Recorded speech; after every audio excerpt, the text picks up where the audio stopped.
saya baru kenal dengan mereka terus terang beberapa menit yang lalu, tetapi tim sudah lama sekali bicarakan tentang Acha Sinaga dan Andy Ambarita. Dan ini bukunya mereka, keluaran dari Alex Media Computindo, More of You.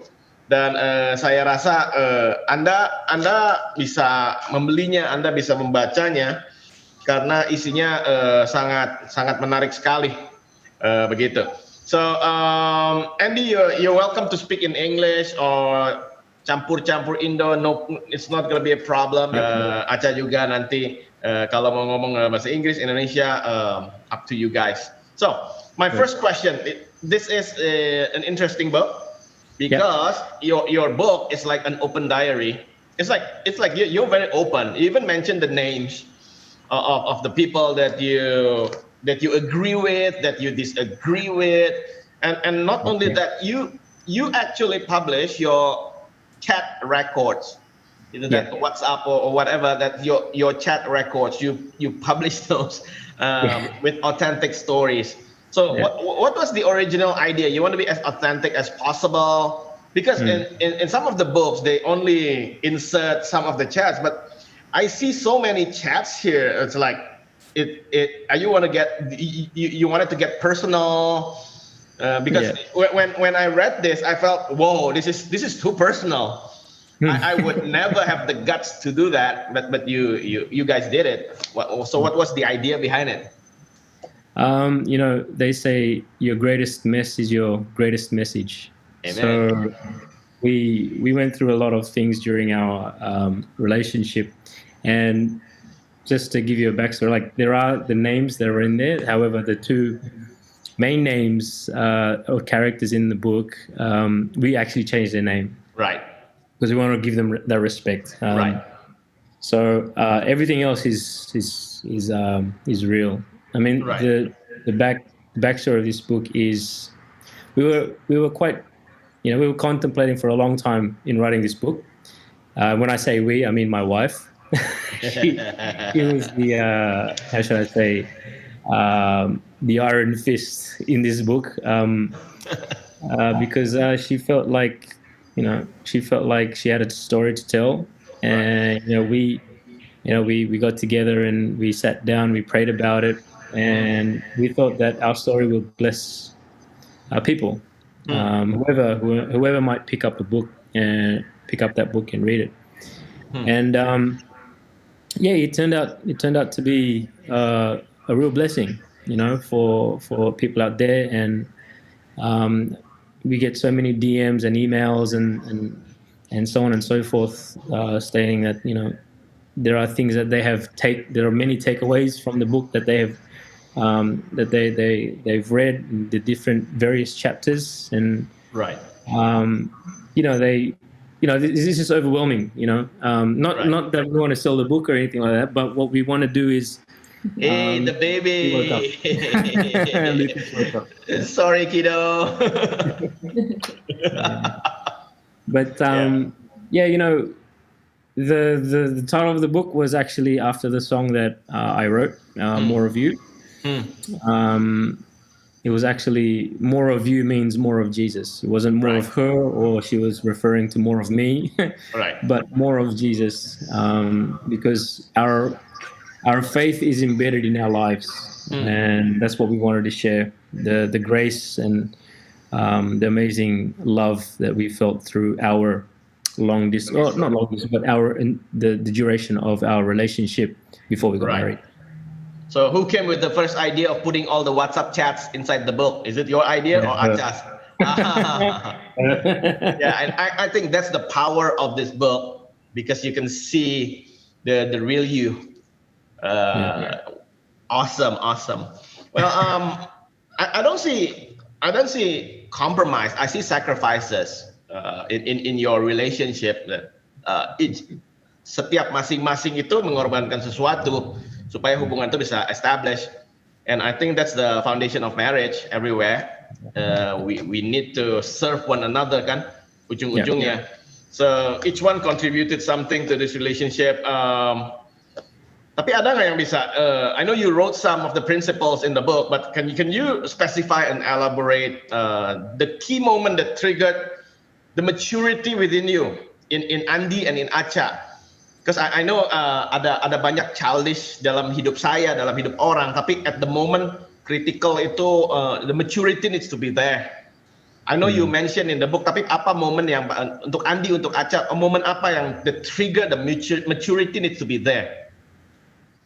Oke. Jadi mungkin aku kan orangnya intim, jadi sanguine banget. Terus aku juga di industri entertainment gitu, jadi selalu ketemu orang baru. Jadi aku selalu welcome orang dan orang juga welcome aku mostly gitu. Intinya jarang banget lah punya musuh gitu, atau orang yang kayak sebel sama aku gitu. Ibaratnya aku syuting, aku anak artis paling junior, tiba-tiba aku harus berhadapan sama Tante Mer yang Belina gitu. Tante Mer akhirnya pun juga baik gitu. Maksudnya I know banget gitu loh gimana caranya build a relationship buat sama orang gitu. Nah, tapi bener-bener triggernya di sini adalah ketika di dalam cerita itu ada seorang kakak yang dianggap Andy adalah seperti orang tuanya dia gitu, karena banyak mengarahkan dan membimbing Andy baik secara rohani dan secara perjalanan hidup Andy juga. Di situ dia kan sama sekali nggak welcome aku, bahkan dia kayak benar-benar menunjukkan kalau dia itu tidak suka sama aku dan apalagi tidak menerima aku menjadi pacarnya Andy gitu. Dengan aku tidak tahu alasannya kenapa gitu. Dengan sometimes dia juga bisa menggunakan alasan rohani gitu. Nah disitulah proses buat aku untuk menjadi dewasa, kayak gimana caranya aku harus tetap bisa baik, tetap gimana cara aku bisa tetap ramah sama dia walaupun dia benar-benar kayak sinetron gitu loh. Kayak aku ngerasa diperlakukannya nggak fair banget gitu, tapi gimana nih caranya aku mengurangi self center aku tapi bisa fokus untuk berjuang untuk our relationship gitu, menekan ego aku, menekan pride aku datangin ke rumahnya. Walaupun orangnya nggak ada, bilangnya ya gitu, abis itu aku datangin lagi rumahnya. Jadi benar-benar diajar untuk humble, lebih rendah hati, lebih mengurangi self center, dan juga ya itu sih terus berjuang, perseverance di situ. Kalau aku itu, kalau Andy gimana? Andy gimana? Awesome. For me, I think it's more about not taking things for granted. I usually take things for granted back in my younger days, I guess. And what triggered it for me was when Acha wanted to call it quits. So she wanted to go our separate ways, and it was over the phone. She said, I'm tired. I can't do this anymore. I remember I was at the office. I was sitting on the staircase, and she said, "No, I can't do this." So I pleaded with her.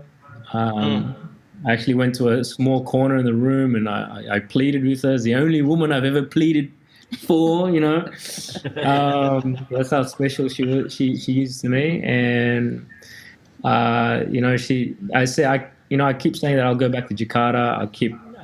I'll go back, because every time I went to Jakarta, it was just only for work. So throughout our long distance relationship, we could count how many times we met up with our fingers, and she said this, you say a lot of things, but you don't do what you say. Ouch. Right? Okay. So in other words, don't say it, just do it, And it reminded me of, the Bible verse in James where, faith is dead without deeds. So, I contemplated a lot, and I said that day, I said, I'm going to come to Jakarta that day. So the next day, I prepared a flight. I bought tickets to a flight. I said to a business partner of ours, and I said, "Listen, man, I got to go back," because he knows the situation as well.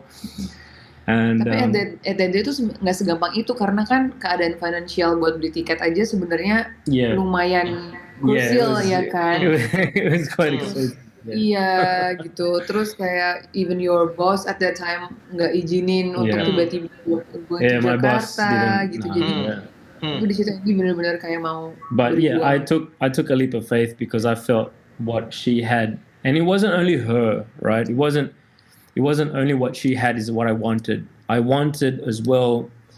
Uh, I wanted in her life the people who taught her her principalities and the morals that she's been taught, which is her family, her parents. And I thought it was very important for me because I wanted that in my life and in the life of our future child at that time.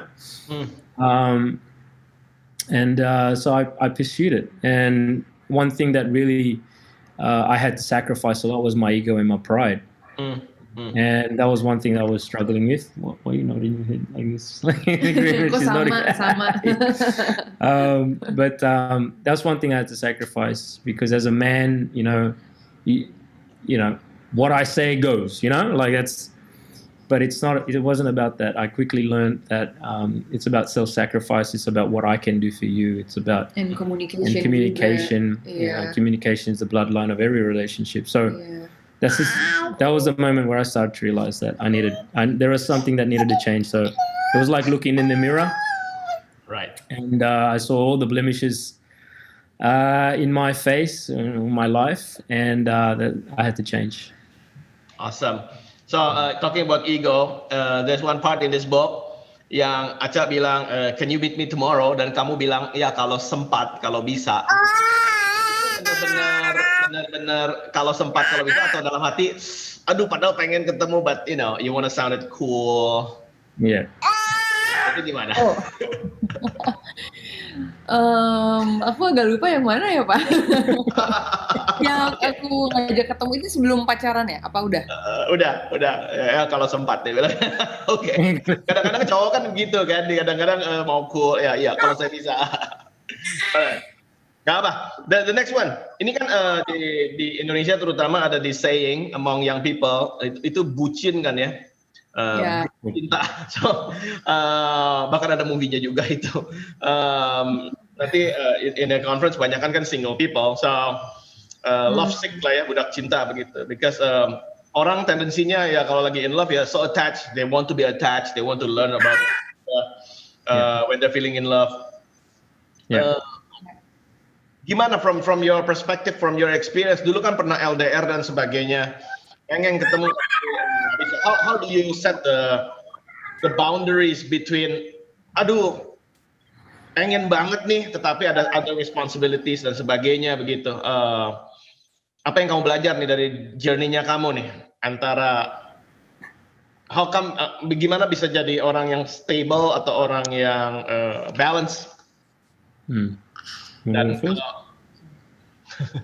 menurut aku seseorang bisa jadi budak cinta kalau aku pun dulu pernah ya, cuma dulu belum ada istilahnya ya kan. Cuma kalau aku pikir-pikir kayaknya aku dulu juga pernah deh melewati masa-masa itu. Kayaknya orang tuh menjadi budak cinta kalau dia itu mabok oleh perasaan cintanya dia sendiri gitu. Jadi sehingga dia tidak sober, tidak sadar. Sedangkan kan Tuhan udah bilang jangan sampai kita itu mabuk itu nggak cuma alkohol aja, tapi juga bisa oleh perasaan jatuh cinta yang yang terlalu head over heels ya kalau bisa bahasa Inggrisnya kan. Gitu. Jadi menurut aku itu yang kita harus waspada, jangan sampai kita mabok oleh perasaan cinta kita sendiri sampai kita jadi bucin sehingga kita juga tidak bisa melihat secara objektif, mengambil keputusan juga jadinya terlalu dikuasai oleh perasaan, apalagi perempuan harus lebih hati-hati gitu. Kalau cowok mungkin masih bisa berpikir dengan logik, tapi kalau perempuan biasanya kalau perempuan biasanya kalau udah jatuh cinta banget jadinya kadang mengambil keputusannya tidak terlalu dipikirkan secara matang. Dan kamu kan pernah juga menulis dalam buku itu that kamu ada dalam satu momen di mana you want to enjoy your singleness. Sementara masa menunggu itu how? Kan banyak orang bilang iya sih gampang ngomongnya, but gimana caranya? Iya benar. Menurut aku soalnya gimana ya, setelah aku melewati masa-masa dulu aku pacaran. Do you wanna join the conversation? Yeah, you can join. Setelah aku melewati masa pacaran, terus akhirnya aku yakin sama Andy untuk kita menikah gitu, aku bisa bilang lebih apa langkah baiknya gitu kalau setiap yang single, setiap yang jomblo harus enjoy dulu sama singleness-nya, harus bisa menemukan dia tuh feel content sama apa yang udah Tuhan kasih dalam dirinya dia gitu. Dia harus bisa temuin passion-nya dia apa sih, talenta yang Tuhan udah percayain dalam hidup dia tuh apa sih, udah digali belum, udah dimaksimalin belum, udah jadi berkat belum buat orang lain gitu. Kalau misalnya belum, jangan capek-capek cari pacar, apalagi jadi bucin nanti karena bisa jadi setelah punya pacar, terus tiba-tiba dia menemukan, wah ternyata setelah pandemi ini aku jadi jago bisnis ya, jadi jualan, jadi kan dia sibuk nih misalnya bisnis, mau develop lagi bisnis segala macam, tapi pacar tiba-tiba nuntut kayak lo kok nggak punya waktu sih buat gue, atau kayak karena berantem jadinya dia nggak bisa fokus untuk develop lagi talentanya dia yang baru dia ketemu gitu. Jadi banyak hal menurut aku yang lebih baik nih kalau sebagai seorang pribadi itu menemukan enjoy singleness-nya dulu bersama Tuhan, baru dia nanti ketika dia udah feel content as himself atau as herself, baru nanti dia ketemu sama another pribadi yang udah konten juga, ibarat gelas udah penuh, ketemu gelas udah penuh, baru mulai satu relationship. Nah itu tuh Tuhan akan percayain visi yang baru lagi nanti ke depannya menurut aku. Jadi ntar ke depannya pun gak akan mengurangi problem kayak jealous, overprotective, nggak percayaan, mau kemana-mana harus video call dulu, harus kirim foto, mau pergi sama yang lawan jenis bawaannya parno gitu, itu mengurangi berantem nggak penting karena itu gitu. Apalagi setelah menikah banyak sekali kan hal-hal yang bisa menjadi pemicu untuk konflik gitu, dan itu lumayan akan lumayan terbantukan gitu, menurut aku gitu. Wow. That is awesome. Jangan mabuk dan kemudian harus menggali potensi diri dan sebagainya. Andy gimana? Yeah, pretty much what she said. I think just to wrap it up, love is not the only thing within a relationship. It's more about commitment. That's the most important thing. Love itu bisa pudar sebetulnya, but the commitment renews. The vision within our relationship, our marriage gitu. Jadi, I mean, when we're not sober, we're all over the place. And I think for us, when we were in our long distance relationship, it was quite sobering because we didn't have that physical attachment. We had only the technology at the time, which is Skype or WhatsApp and stuff. So. And also, I read in a book, John Bewere's book, Introduction to the Holy Spirit. He said those who have a longer distance relationship tend to build their spiritual relationship first. So that's what we did. We prayed every night. We communicated. We talked every night. We worship every night. At some nights. And, we made ourselves sacrifices through, of course, the time difference in Australia and Indonesia. So, we learned a lot during that. And we are in love at that time. We were in love. However, it was controlled. I feel like it wasn't more emotional, but it was because when I started this relationship, saat aku tembak dia, I laid everything out on the table. My intention for dating you is to get married. So itu udah ada visinya, udah ada jalannya. Artinya there's a place that I want to get to with you. You know what I mean? It's not just like pacaran doang. So that in itself kind of helped us in the direction of where we wanted to go. Amen.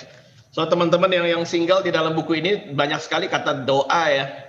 So I think that's the yang mereka jalani dalam hidup ini. Every decision semuanya itu ada doa. So ini I don't know how long dunia akan ada pandemic ini. Tiba-tiba udah November since earlier 1 year, and I believe di dalam Tuhan ini nggak wasted, tapi banyak hal bisa kita pelajari. So what are the top 3 things that you've been learning so far in this pandemic? Mulai dari Andy dulu mungkin. Yeah. During this pandemic, is learning to be a father.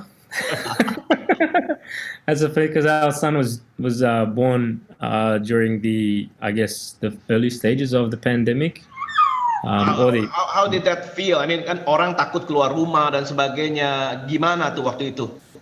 Actually, the first case that they found in Australia was in our suburb, right? So it was quite yeah. Which part You know, of Sydney are you in? at that time we were in Burwood. Okay. Yeah, and yeah, that's the first case that they found. One of the first cases. So, you know, when that happened, Acha was still pregnant at the time, and you know, we had to continue to do our normal things, you know, live our life, tapi yeah, with a larger precaution. But you know, I think one of the things that hit us the most is during the moment where everything in the shops were just empty, everything in the shelves were empty, and that Even that toilet kind of papers, really, huh? sorry.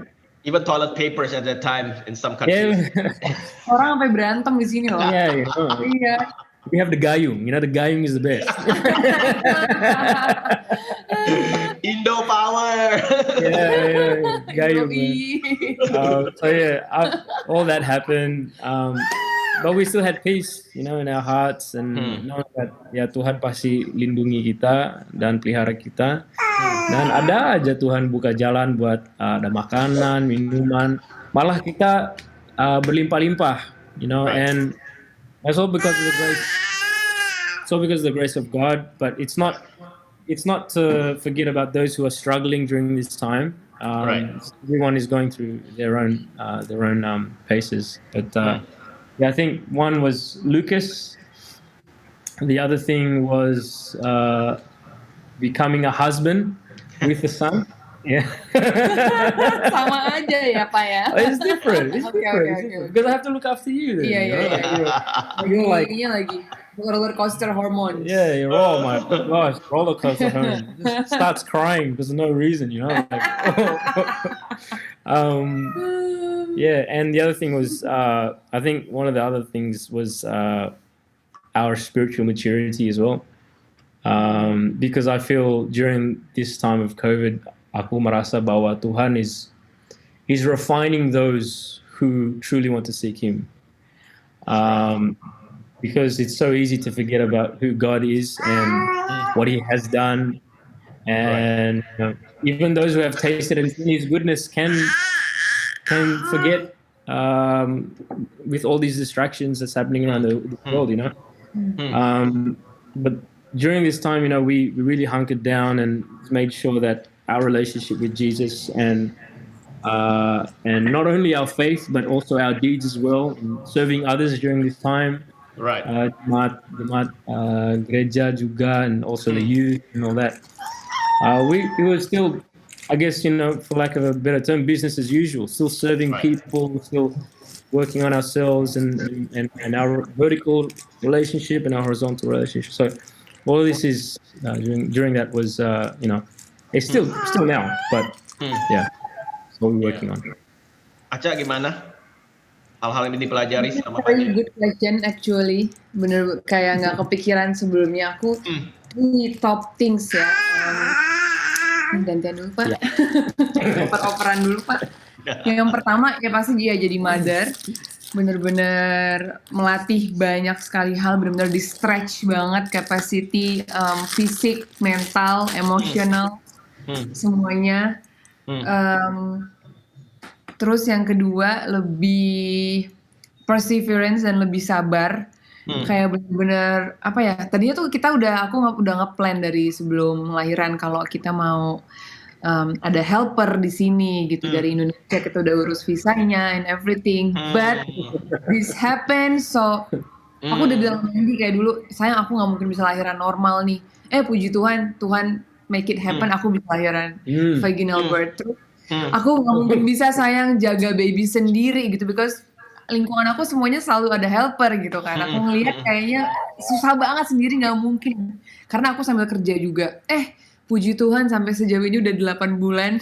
Puji Tuhan, hari demi hari itu berjalan. Jadi yang kedua lebih perseverance dan sabar. Yang ketiga aku lebih belajar menjadi manager. Manager di sini maksudnya aku jadi belajar manage my time, terus manage my work juga karena kan udah ada tanggung jawab baru, new blessings, responsibility dari Tuhan. Tapi kerjaan aku juga puji Tuhan, Tuhan masih percayakan dengan job-job dan project-project dari Jakarta yang ya puji Tuhan juga itu mencukupi semua kebutuhan finansial kita juga gitu. Jadi aku memanage gimana caranya nih bisa sambil jaga anak, bisa sambil bikin konten untuk YouTube, Instagram, bisa mengatur editor vlog YouTube aku di Jakarta. Besok apa yang harus aku lakukan, harus dari jam segini sampai jam segini ngapain gitu. Jadi menurut aku belajar lagi jadi manajer atau dan leadership gitu. Wow, that's awesome. Indo, mungkin Anda bisa relate kalau saya mengatakan bahwa memang betul di banyak orang yang tinggal di luar kan nggak ada pembantu lah atau suster ya. Emang challenging. Right. Yeah. Kalau kita sekarang ngomong ke urusan gereja nih, church and worship. Aku nggak tahu. You guys doing on site already kebaktian? Yeah, we're doing physical gatherings. Yeah. You do physical gatherings. Okay. Mungkin limited numbers or? So far they've opened up to 300. Oh, they allow you to do 300. That's good. Okay. Physical distancing juga. Yeah. Yeah. I see.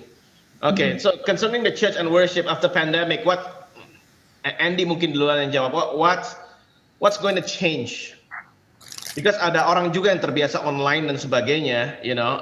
And what must stay after pandemic? What do you see? What is God trying to say to the church? Or to the worship team, or to the worshipers in this pandemic? I think for us, I think God is teaching us the value of gathering. You know, as a Christian, you know, we gather every Sunday. It seems to identify as something that's biasa, right? However, it's not meant to be like that. Like every Sunday is a heavenly transaction that's going on, and Right. when we worship, we give to God, and when we hear the word of God, God is giving to us. Gitu artinya, yeah, there's a heavenly transaction that's going on every Sundays, and every Sunday is meant to be a special day. Gitu artinya, Right. We come to church prepared, come to church That's right. with our hearts prepared, our perceptions open, you know, biar our perspectives open so that we can receive God's word, and it will fall on fresh soil. And you know, for what we've been going through, you know, there's a lot of jemaat yang that have fell, you know, have I guess distanced themselves, and those who have gone back to Jakarta, obviously, because there are a lot of students in our church, and but you know, like for what has to change is I think making a decision to be more mature. That has to change, because being mature it's a decision that we have to make, and that during this time, like I try to remind those within the church that, you know, you're still standing, you're still breathing, you still have food on your table, water to drink, you have clothes on your back, shoes to wear, you know, you have a pillow to lay your head on, you have air to breathe, you have your health. And this is all because of the grace of God, and God will give us the things that are essential in our lives, you know, and Right. And you know, we tend to take it for granted, and once that thing is taken away, our freedom, a portion of our freedom is taken away. You know, here in Australia, where we can't go out, we can't visit family, we can't go to the beach, we can't have our, you know, our daily rituals of going to a cafe, get a coffee, and so on and so forth. We come to realize how valuable these things are. And for church, it is valuable. When we gather, it is valuable. There is something different within corporate worship, in corporate agreement, in corporate prayer as well in church. And it's The vital. invitation and all, huh? It's different, right? It's very different. And, you know, for me, I guess it's a way where the Lord is teaching us, hey, this is, you know, if I can take it away, you know, I can, but we just need to remind ourselves that this is valuable. As for the Right. worship in church, for the worship leaders and all and that stuff, I try to put forth an image in their mind where the platform extends right to the back of the church. Everyone is their own worship leader. All the congregation, they worship in their own way, their own form of worship, however they want to worship. That's how God has called them to worship, And there's no one way. No, it's not one way to worship, Like everyone has their own unique way of doing it. Because everyone is loved differently by God, like uniquely, I should say. Right. So when that extends to the back of the room, like when we worship together, it's different. Like it's when you worship at home and you worship in church, itu sangat beda sekali. Karena there's something about corporateness, togetherness, and agreement, And so what has to change within the worship is that you carry your worship throughout your weekdays, and then you bring it to church as well. Everything That's you go through on the Monday to Saturday, with all God's intervention, God's guidance, God's help, God's forgiveness, and all that, you bring it to church on the Sunday as well, and you express yourself and lavish Him with the worship that He has given to you by grace. Because worship is a response of gratitude to God's acts of grace.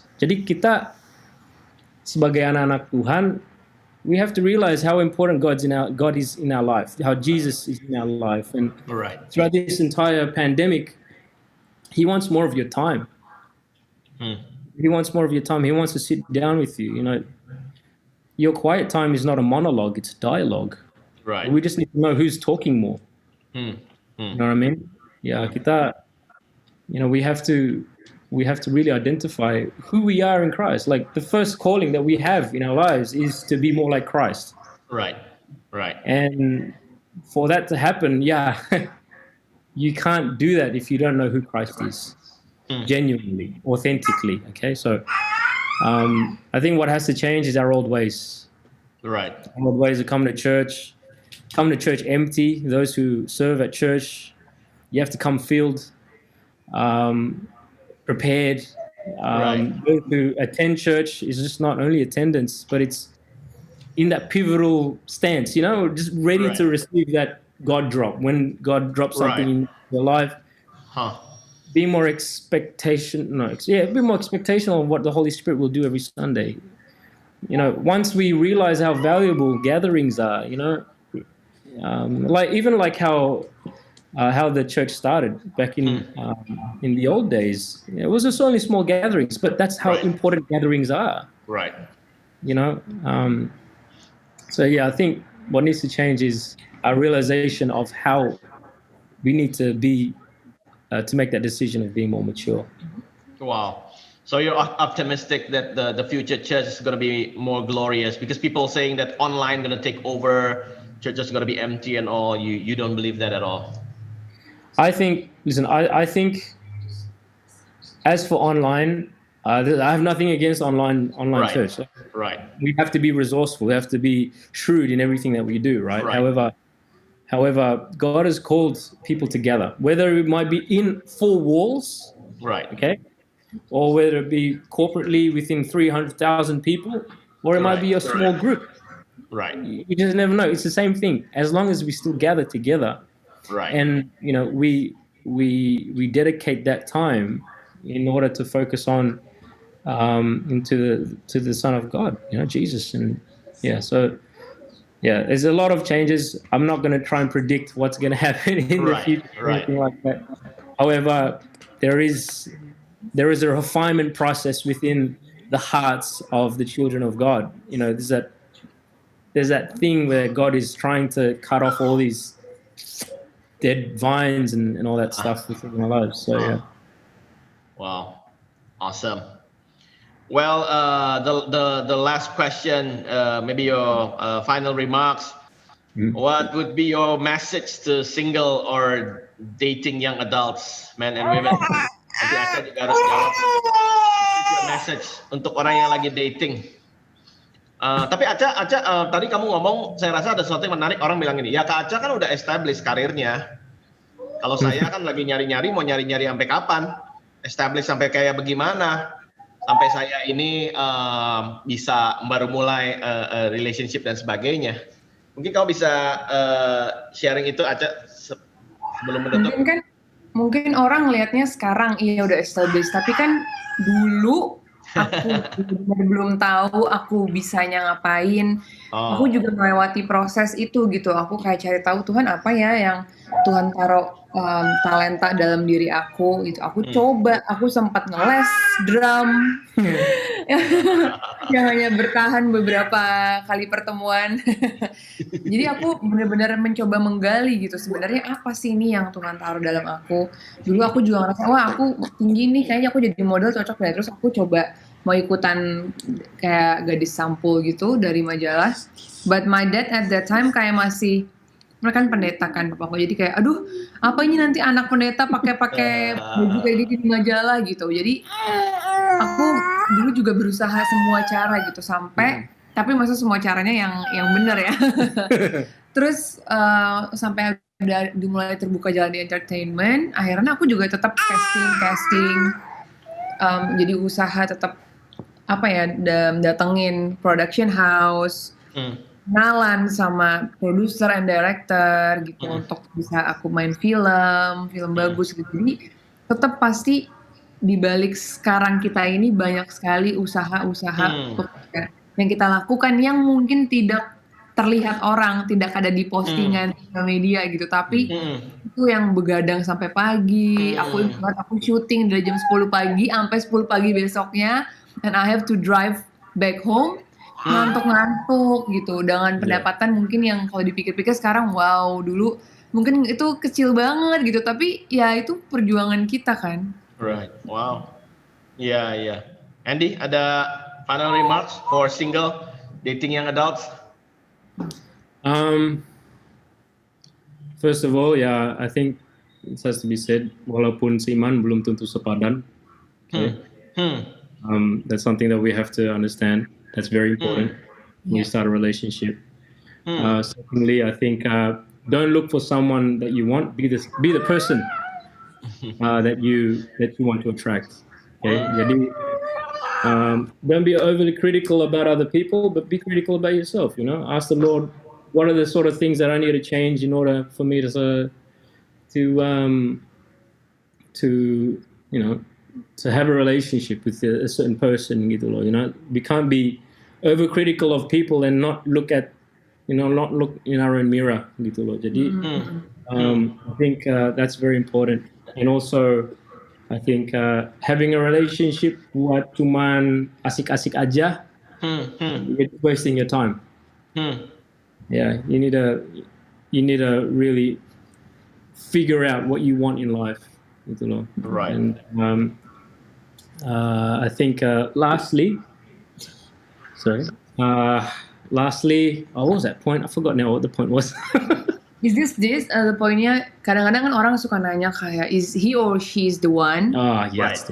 Kan kayak dia jodohku bukannya gitu. Tapi kita lebih encourage orang bertanya, apakah aku sudah di waktu yang tepat untuk memulai hubungan ini gitu. Karena kita percaya nih kalau misalnya kita sudah di waktu yang tepat, kita sudah menjadi pribadi yang mature secara spiritual, secara emosional juga kita udah mature, pasti dalam memilih orang pun kita akan banyak sekali pertimbangan dan lebih meminta tuntunan Tuhan kan gitu. Jadi kalau misalnya kita ngerasa udah ini pribadi ini udah waktunya memang dia he or she is mature enough untuk memulai hubungan, I think itu yang lebih more crucial daripada is he or he is the one ya. I think lots and lots of prayer. Yeah. Lots of prayer. Yeah. Amen. Well, Andy, Aca, such a pleasure. Thank you so much for your time. Sorry, disturbing your evening. No, that's fine. That's no problem. Again, everyone, this is a great book. Ini especially yang single bisa belajar banyak. Well, all the success and grace over your life and your family and your careers. Dan saya berdoa terus ya dalam keadaan sehat ya. Amin. Berdoa kita bisa ketemu dalam situasi yang lebih baik di mana kita bisa travel dan sebagainya. Amin. Amen. Alright, thank you so much for your time. Sehat ya Kak. Ya. Blessings Bye. ya. Bye. Bye.